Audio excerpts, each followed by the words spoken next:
En cuanto a los programas y paradigmas de programación y lenguajes, pues nada más tenemos como un recordatorio, ya que un paradigma de programación, pues nada más es como que acercarnos a lo que es el marco conceptual y decirnos qué significa un lenguaje de programación o qué es un lenguaje informático. En este caso nosotros tenemos un ejemplito por ahí que nos indica cuál es la diferencia entre un lenguaje de programación y cuáles son los lenguajes informáticos. Tenemos que los lenguajes de programación pueden ser como C, C++, Pascal, Ada, Fortran, el Lisp, el Shame, el Prolog, el SQL, el Xcuri, el Java, entre otros que puede haber. Obviamente, por ejemplo, el Visual Basic, que es orientado a objetos, pues entraría en este lenguaje de programación. Y tenemos los lenguajes informáticos, que más que nada son los que utilizan, por ejemplo, para hacer páginas web, lo que es el HTML, XML, el RDF, el LaTeX, el SVG, entre otros.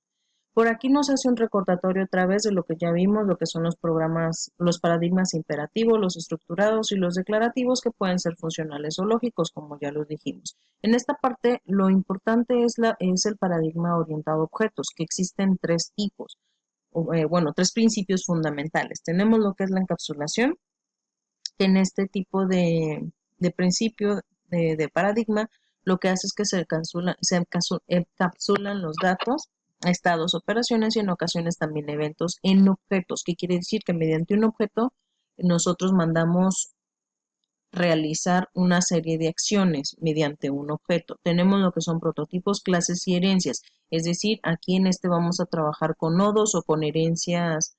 Ahora sí que como digamos, el nodo padre tiene varias clases que, por ejemplo, el padre tendría la clase, digamos, vamos a poner el siguiente ejemplo.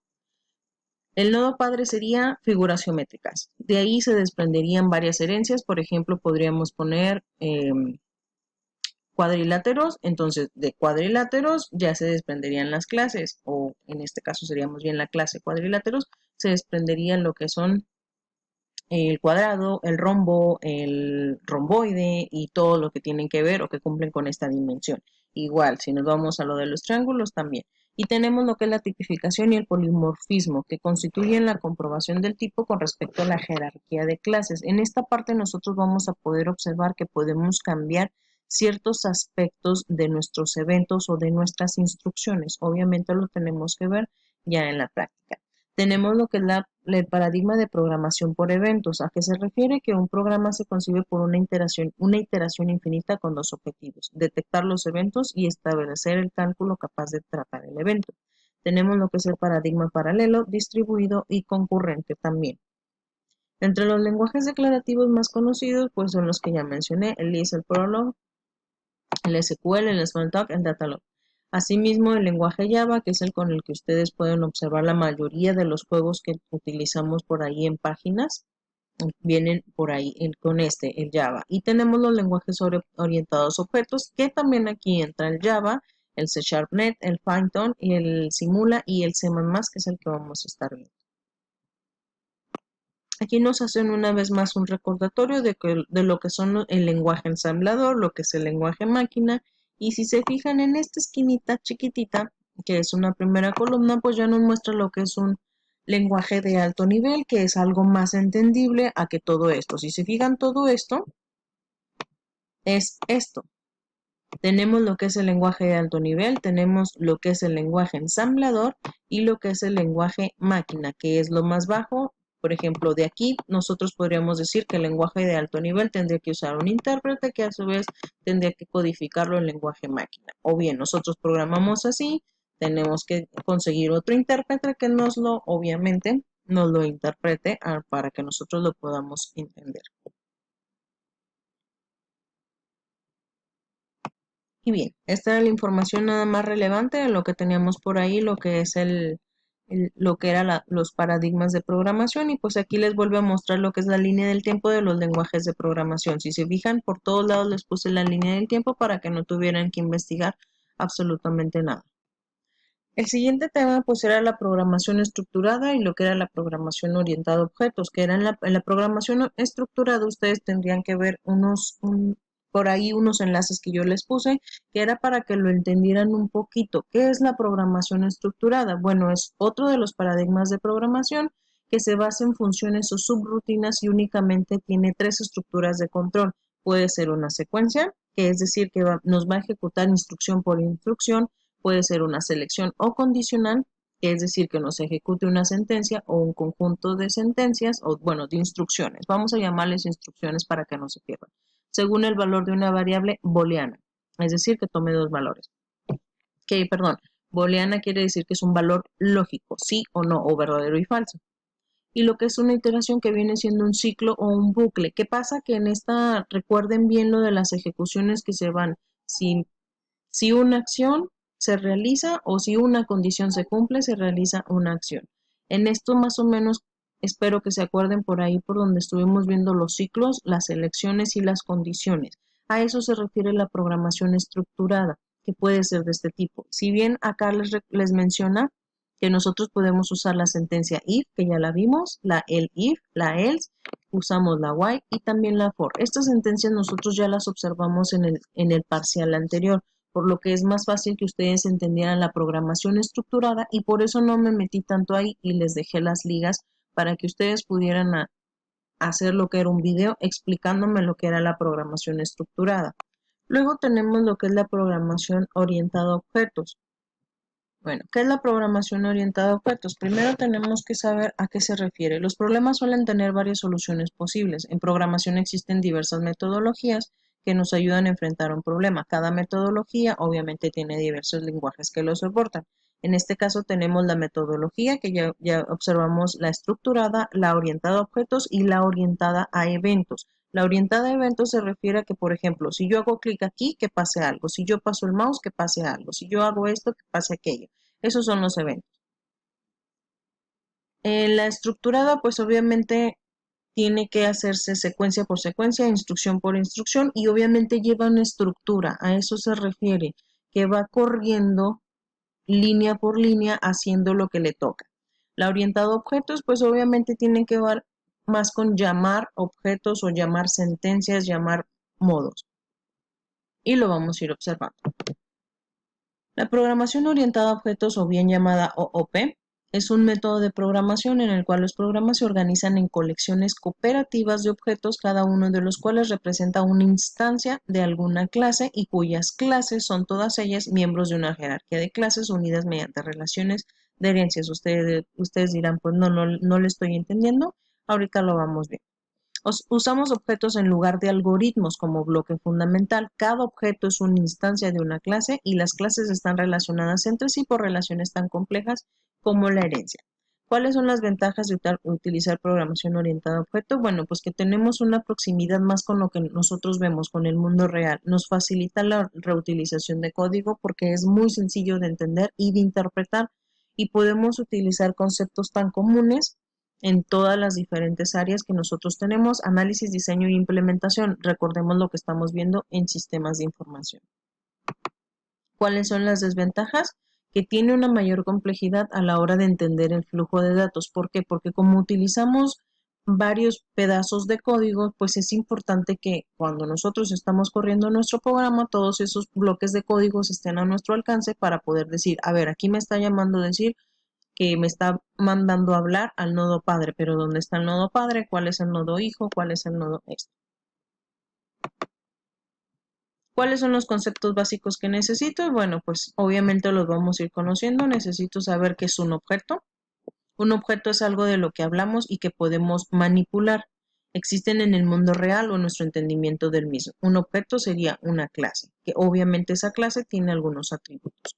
Una clase describe los objetos del mismo. Todos los objetos son instancias de una clase y describe las propiedades y el comportamiento de un tipo de objeto. Tenemos el concepto de lo que es una abstracción, nos permite trabajar con la complejidad del mundo real. Aquí vamos a explicarlo más con un ejemplo. Un sensor de temperatura se define por qué. Obviamente porque mide la temperatura, nos muestra el valor de la temperatura y se puede calibrar para que nos dé la temperatura exacta, porque muchos se descalibran. ¿Qué es lo que no nos sabemos o que no nos importa? ¿Cómo miden la temperatura? No nos interesa. Nos interesa que la mida. ¿Cómo? No sé, pero que la mida. ¿De qué está hecho? ¿De qué material? No nos interesa porque lo que nos importa es que nos muestre el valor nada más. Y no nos interesa tampoco cómo se calibra. Nos interesa que se pueda calibrar, más no el cómo. Tenemos lo que es el encapsulamiento, que es ninguna parte de un sistema complejo debe depender de los detalles internos de otra. Se complementa a la abstracción y se sigue separando la interfaz de su implementación, ocultando la información interna, escondiendo la estructura. Y bueno, vamos a verlo más con un ejemplito. Este sería un ejemplo de encapsulamiento. Esto es un paralelogramo. Si se fijan, vemos que se puede construir 4 puntos, un punto y 2 vectores, un punto, un vector, un ángulo, un lado.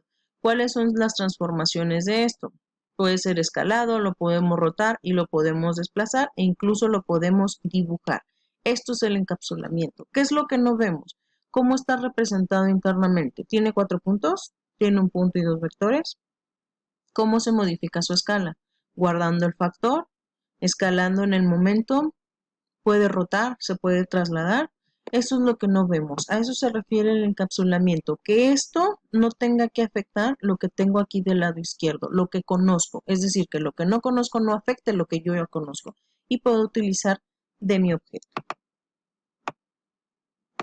Tengo la parte de la modularidad. Consiste en separar el sistema en bloques poco ligados entre sí, conocidos como módulos, que es la organización del código. Es una especie de encapsulamiento de más alto nivel. Un ejemplo sería la simulación de esto, que es como un motorcito.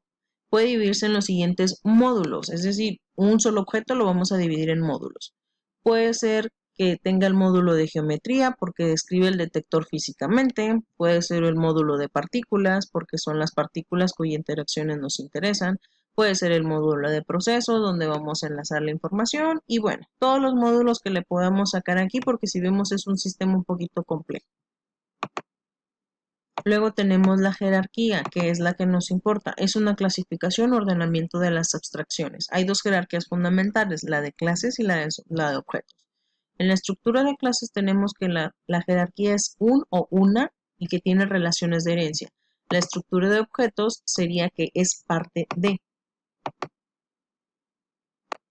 Por ejemplo, aquí, figuras planas y diagramas. Una figura plana es algo con una posición en el plano, es escalable y es rotable. Un gráfico es algo que se puede dibujar en 2D y un diagrama es un conjunto de cuadros y círculos. Ahora bien, su herencia simple es que un cuadrado es una figura, un círculo es una figura. La herencia múltiple, un círculo es una figura, pero también es un gráfico, porque aquí me lo demuestra. Entonces, por agregación, aquí sería, tengo el círculo y tengo mis cuadraditos. Todos son una figura, todos son un círculo y todos son parte de lo que es un gráfico. Tenemos lo que es el tipo, que es el reforzamiento del concepto clase, que son objetos de tipo diferente, no pueden ser intercambiados. Tenemos lo que es el concepto de persistencia, lo que son las relaciones por asociación, por herencia, por agregación y por instanciación. ¿Cómo son mis relaciones? Por asociación, pues tenemos la relación más general, denota una dependencia semántica y es bidireccional. Por ejemplo, una relación entre un producto y una venta. Cualquier venta está asociada a un producto, pero no es ni forma parte ni posee ningún producto, al menos en una primera aproximación. Por ejemplo, tenemos la cardinalidad, que sería venta-transacción, que es uno a uno. Uno a muchos, que sería un producto, muchas ventas.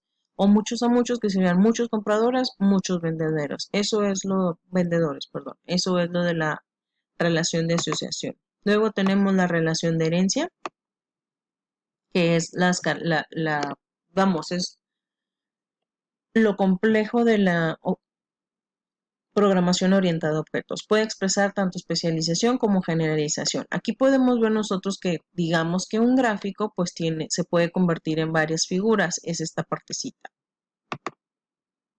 Ahora aquí tenemos la clase abstracta, que sería la primera clase. Tenemos una figura plana. ¿Cuál es el polimorfismo? Y aquí se entiende lo por polimorfismo y herencia simple.